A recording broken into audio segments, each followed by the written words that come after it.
Le drapeau rouge, vert, noir, symbole même de la Martinique, pour certains patriotes, flotte encore sur le fronton de l'hôtel de ville de Sainte-Anne. Mais pour combien de temps? Un symbole d'appartenance à la culture nègre, aux origines controversées. Seuls quelques éléments de sa conception sont vérifiés. Ce drapeau, imaginé par Victor Le Sort, alors qu'il était en prison, était au départ rouge, vert et jaune. Rodolphe Désiré, nationaliste à l'époque, me demanda d'enlever la couleur jaune et le remplacer par le noir. Des couleurs qui symbolisent la liberté. Le 6 octobre 1995, par délibération du conseil municipal, le drapeau martiniquais est hissé à Sainte-Anne.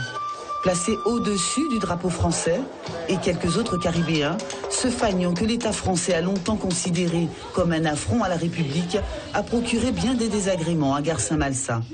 Tentative d'intimidation, multiplication des procès, rien n'a troublé l'esprit de résistance qui l'animait. Et là, nous comprenons réellement force sans drapeau. Même jour où nous mettions en place, combat levé. Combat levé, puis l'État français commence à dire nous qu'on s'est tiré, nous dit nous pas qu'à tirer.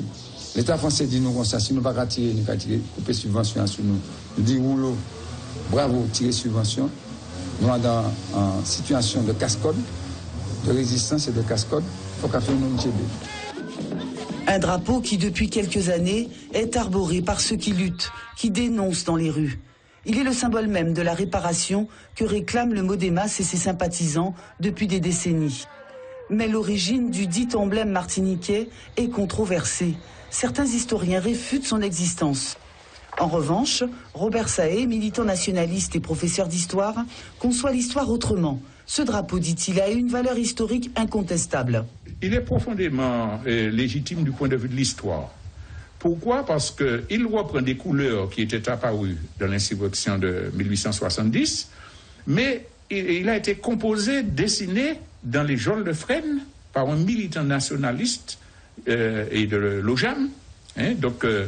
Et c'est le premier mouvement qui, de façon structurée, a posé la question nationale, la Martinique aux Martiniquais, en Martinique.